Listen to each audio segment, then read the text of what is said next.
In the heart of West Africa, where lush forests, once stretched as far as the eye could see, rose one of the most extraordinary kingdoms the world had ever known, the Benin Empire.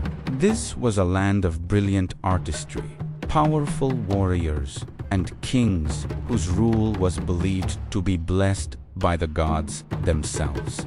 Long before European ships even dreamed of reaching its shores, Benin City was already a beacon of sophistication and power. Imagine a city protected by massive earth walls so vast that historians today say they were once the largest man-made earthworks in the entire world.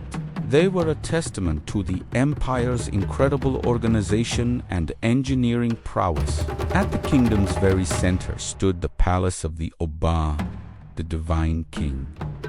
His palace wasn't just a home, it was a living museum, shimmering with intricately carved ivory, polished brass, and of course, the world's famous Benin Bronzes. These artworks were so detailed, so lifelike, that even modern sculptors still marvel at how they were made centuries ago. Picture this.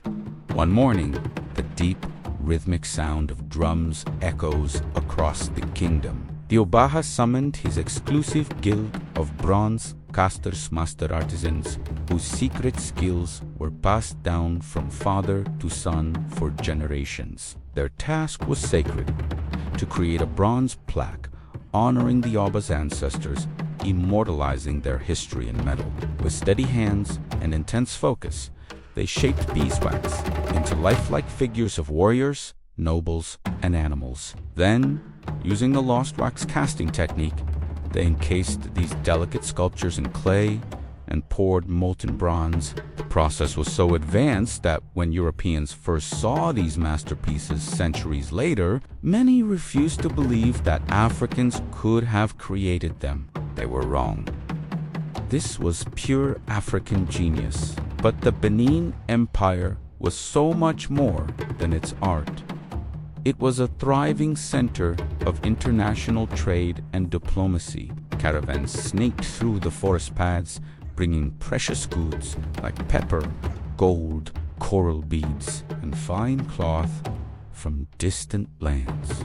Traders from across Africa and beyond came to Benin, and they left in awe not just of the wealth, but of the discipline of the Benin soldiers. These were warriors who marched in perfect formation, their swords and shields flashing under the hot West African sun, a symbol of the empire's unshakable strength. Every evening, as the sun dipped below the treetops and painted the sky in shades of orange and purple, storytellers would gather the children under the soft glow of the moonlight. They would weave tales of brave queens who led armies, of wise Obas who made just decisions, and of the enduring spirit of a kingdom that valued craftsmanship, leadership, and above all, unity. These stories weren't just for entertainment.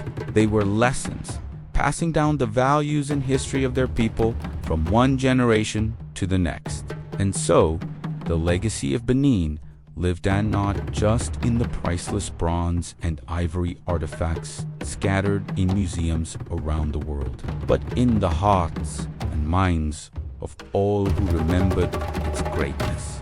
It lived on in the stories whispered on the wind and in the pride of its descendants. Today, the Benin Empire continues to inspire the world. Its breathtaking art travels across continents, telling a powerful story of a sophisticated African civilization. Its history shapes modern African identity, and its legacy is a powerful reminder to every young person of African descent that greatness, innovation, and royalty flow through their veins. The story of Benin is a story of a past that shines brightly, lighting the way for the future. Thank you for joining us on this journey back in time. If you found this story as fascinating as we do, please like, comment, and share. And do you and forget to subscribe and hit that notification bell for more incredible stories from our shared human history. See you next time.